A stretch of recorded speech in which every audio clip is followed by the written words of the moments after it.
November starts with my keyboard having 2 Fs, since I destroyed more keys. Someone is working hard, I can tell. I released the Balance of Democracy video out. It took so long, but I like it. It gives an unusual perspective arguing that democracy works.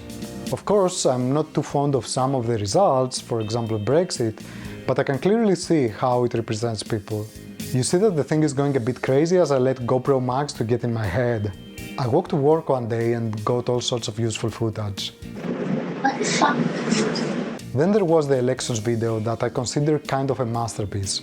Again, because of opinion. As you can see here, the vaccine gets announced. A day to celebrate, not only in the context of COVID, but also all the other diseases that mRNA vaccines are going to treat.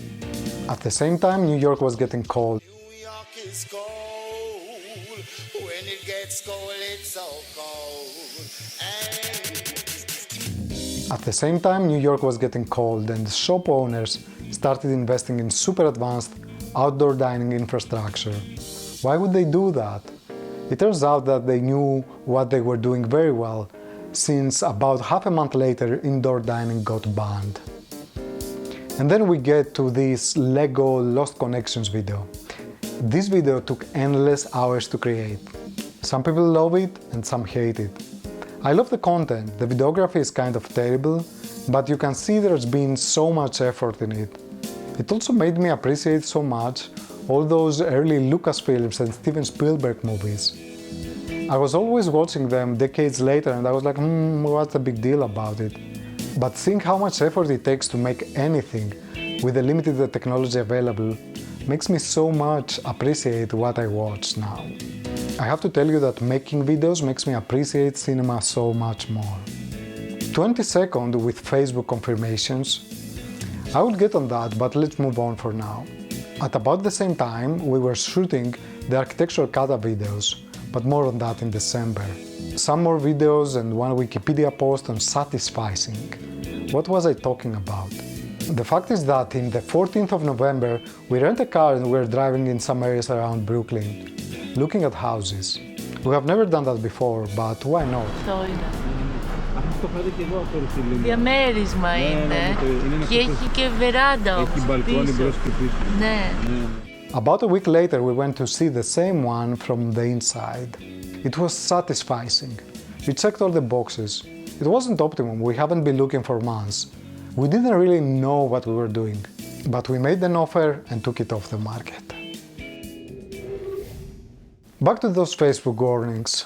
As you can clearly understand by now, creating videos takes an unbelievable amount of time. We're talking days of full-time work. When you create a video, you would like people to see it, right? You might imagine that if I post it on YouTube or Facebook and it's good, it will go viral or something. Well, nothing could be further from the truth.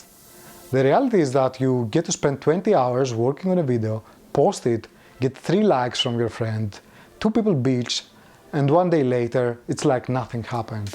I know how the internet works and I know that this stage of struggle is temporary until you have something like a track record.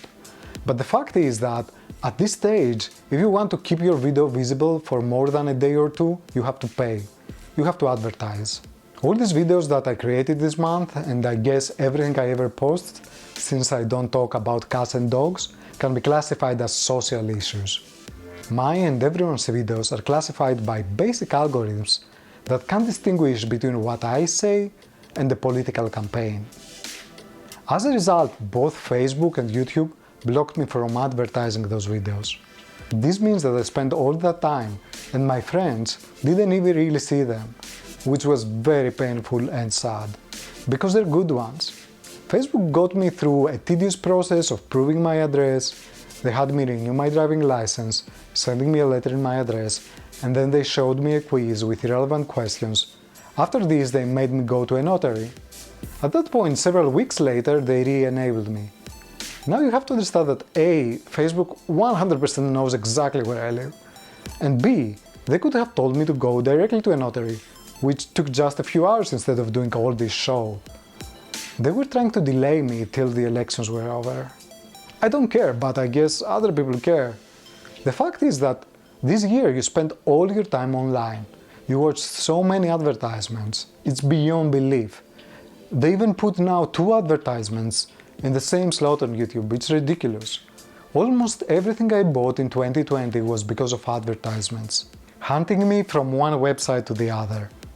As soon as I hinted I might belong to the well-known junky categories like musical instruments or videography, my walls got full of shiny, perfect, irresistible advertisements of online courses and gear.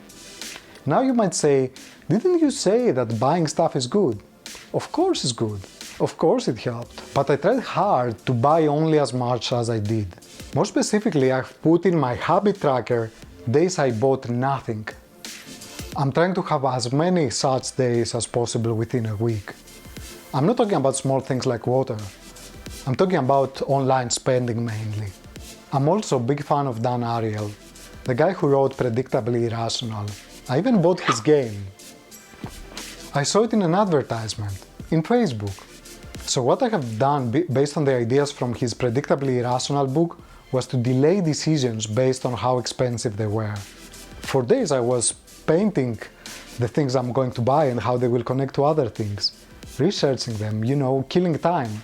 Now, I have no illusions that this was making me to do rational choices, especially since the same products kept being advertised to me so much that I had to click stop showing me this ad because I bought it, so that Facebook will show me something else.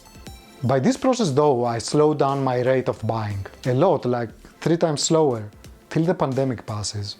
Our brain can obsess only over 1 or 2 things at a time, but it's hard for me to obsess over my second camera while I don't have the first one. So slowing down the purchase of my first camera meant that I would buy the second camera even later, slower spending, till COVID is over. This way I was also enjoying buying more, a little anticipation. So this is something I bought for my little home studio here, and I actually decided to buy it and then waited for 15 days. And now I don't open it until this video series is over, so I can't wait this series to finish so I can open it and show it to you. And yeah, this shows how much commitment and discipline you have to build with small steps every day in order to not spend like crazy these times. But I'm afraid that because I was doing online marketing a decade ago, I'm likely way more aware about those things than most people. I'm afraid that more vulnerable people must have been devastated by overspending, anxieties, and addictions after a full year of digital brainwashing. I would expect Mama Zuckerberg and Mama Larry Page to pull their ears and say, "Stop it!" Last year, all those people had alternatives. They could close their computers and go find their friends. This is not the year to make record profits. This is not the year to show more advertisements. Even though you can. Stop it! This year just serve people. Maybe they did. It could have been much worse. That was November. Videos, houses, and a full year of digital brainwashing. Thanks for watching.